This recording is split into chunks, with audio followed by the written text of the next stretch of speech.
Чындыгында мен аялымды ушунчалык жакшы көрөм. Ушунчалык сүйөм. Жата калса аялыма жардам берем. Тамак ашына жардам берем. Үй иштерине жардам берем. Аны менен олтурам, сырдашам, сүйлөшөм. Анын каалаганын аткарып берем. Анткени мен аялымды жакшы көрөм. Bir gün balдар менен олтуруп калдык. Көптөн бери жолуккан эмеспиз. Сагынычтар таркатып, ар нерсени сүйлөп олтуруп, акыры темаларыбыз бүтүп калды. Кээ бири кредитин, машинасын, үй жайын, жумушун, бизнесин, жата калсам не тема болуп баарын сүйлөп бүтүп, сөздүн баары аялга келип калды. Буга себеп бир дос балама аялы чалып калды. Алло дегенде эле башталды. Оу, айтпадымбы баратам деп. Барам азыр. Не болду? Конок келген экен үйүнөн. Тамак самагын жасап берден жөнөтүп үйдө. Мен барышым керек беле? Барам дедим, болду деп аялына катуу сүйлөп өчүрүп салды. Андан кийин сөзүн улап жатат. Чындыгында мен ушунчалык аялымды жек көрүп калдым. Ушунчалык жаман көрүп калдым. Үйдө жүрүшүн карачы. Жүдөп эски кийим кийип алып, жыртылган маскасын кийип алып олтурат. Тамак кылса деле, башка кылса деле, анан аны ким сүйөт? Ага ким жанан жакындайт? Аялымдын ушунчалык кейпин көрүп алып, менин жүрөгүм кейит. Жакпайт магандай деп аялын жаман көрүп, жаман көргөнүн айтып, арызданып баштады. Ошол учурда мен туруп сүйлөп калдым. Жигиттер, кечиресиңер. Олтурган достордун ар биринин көзүнө карап чыктым дагы. Жигиттер, мындай кылганыңар туура эмес.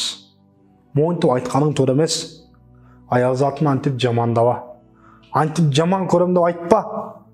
Деп сөзүм баштасам, балдар тамашаладыбы, чындык айтып айтор, подкаблычник деп мени шылдыңдап кирди. Үстүнөн күлүштү. Анан айттым. Эмне десеңер макул. Бирок мен уккула. Ооба, туура. Аялыңар жаман көрөсүңөр. Анткени дайым силер жумуштан чарчап барсаңар, жаман кийим кийип алып, жүдөп же болбосо чачын жасаганга убагы жок. Анын кейпин көрүп алып кейсиңер. Бирок ошонусу үчүн силер күнөөлүүсүңөр. Силердин айыңар, силердин артыңардан бүгүн аялыңар ошентип олтурат. Негизинен жашоодо аял заты күйөөсү жумуштан келгенде ушунчалык жасанып, коозонуп тосуп алыш керек. Жумуштан чарчап келген күйөөнүн чер жазы аялынын тосуп алган эле мамилесинен жок болуп кетиш керек. Унутулуш керек. Жумушта башка жашоо, ал эми үйдө дагы бир башкача жаңы жашоо башталган сыяктуу жашоо болуш керек. Туурабы? Туура. А бирок биз андай эмеспиз. Биз эгер аялыбызга көңүл бөлө турган болсок, ар дайым жумуштан кийин келип аялыбыз менен сырдашсак, алар менен сүйлөшсөк, алардын жумуштарына бир аз жардам бере турган болсок, аялыбыздын дагы бизге болгон мамилеси өзгөрөт. Ага бир күн кирем алып ке, бир күн гүл алып ке, бир күн атыр алып ке, бир күн көйнөк алып бер. Эки жака чыгып айлантыр, кафелерге апар, ресторанга апар. Анткени ал сенин балдарыңдын апасы, сенин өмүрлүк жубайың. Сен ага ушунчалык камкор болуп, мамиле кылбасаң, аялыңдын кейпи ошол да. Бүгүн биздин жашоодо ошондой нерселер көп. Аялым андай, аялым мындай. Үйлөнсөң бүттү проблеманын баары келет. Алла. Үйлөнбөсөң ана кантип жашайсың? Ошол аялдын жакшысы дагы, жаманы дагы өзүң кылып аласың. Кээ бирки аялдар бар, туура ушунчалык алаканга салып багасың, чектен чыгып кетет. Кээ бирки аялдар бар, ушунчалык кагып, силкип, урушуп жата калса көзүн көгөртсөң дагы чыдап жашаган аялдар бар. Андай кордоодон, кор кылуудан Аллах сактасын.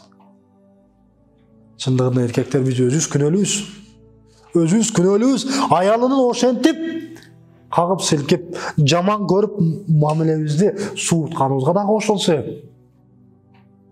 Кайсыл аялга күндө гүл алып келсең, күндө жумуштан жылмайып келсең, аялың кантип жылмайбай тосуп алсын? Үйдөгү бардык көйгөйлөрдү чечип атсаң, камсыздап атсаң, аялың сени кантип жаман көрсүн? Кантип сен үйгө кирсең, кабагың бир көп тосуп алсын? Жок тууганым, биз аны өзүбүз кылып алабыз. Албетте, аял үчүн 1000 күн жакшылык кыл, 1000 жолу жакшылык кыл, бир жолу жамандык кыла турган болсоң, 1000 күн, 1000 жолу кылган жакшылык унутуп кетет. Аял зат табияттан ушундай. Ошондуктан биз аялга күн сайын жакшылык, жакшы мамиле, жакшы маанай тартуулап турушубуз керек. Ошондо аялыбызды биз сүйөбүз. Өзүңүз ойлоп көрүңүз, урматтуу мусулман бир тууганым. Siz жумуштан келсеңиз, сизди жылмайып тосуп алат. Келсеңиз ысык тамак ичип аласыз, жатасыз, уктайсыз, эс аласыз. Кимге жакпасын? Бирок элестетип көрүңүз, аялыңыздын тамагын жегенден кийин жатып алсаңыз, аялыңыз эртенен кечке сизди күттү, ал эми сиз тамак жеп жатып алсаңыз, түнү менен дагы аял өңдөп калат.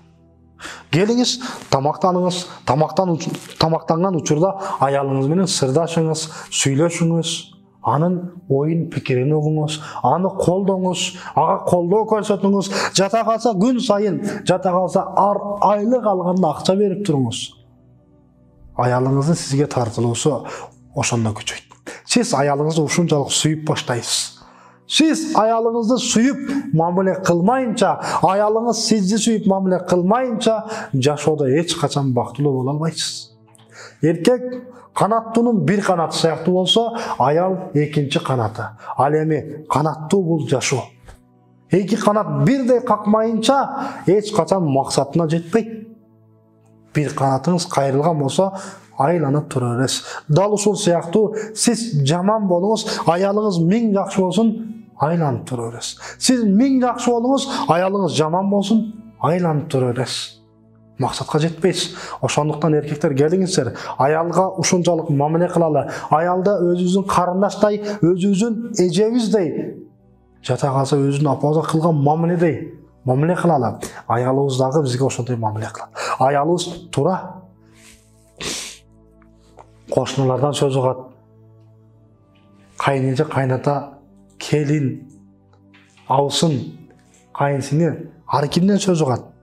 Алар менен анчалык сырдаша албайт. Эгерде жакшы кайнине, жакшы кайнеже, жакшы кайынсиңи болбосо, келин бирөө менен сырдаша албайт. Кыйналат, сыгылат. Арга жок өзүнүн достору, курбулары менен сырдашууга, сүйлөшүүгө туура келет. Анын телефондон кулагынан телефону түшпөгөн көрүп алып, сиз ачууланасыз. Сиз кыйкырасыз, кечке телефонун кулагынан түшпөйт деп. Ага ким күнөөлүү? Албетте сиз. Сиз аялыңыз менен сырдашып сүйлөшпөйсүз. Байкуш ал ким менен сүйлөшсүн? Ойлонуңуз. Урматтуу агалар, үйлөнгөн, турмуш көргөн агалар, албетте сиздерге акылды сунуп, акыл айткан жерим жок. Бул жашоодогу ошондой жашоону көргөн адамдардын жашоосунан алынган окуя. Албетте мүмкүн ошондой болот.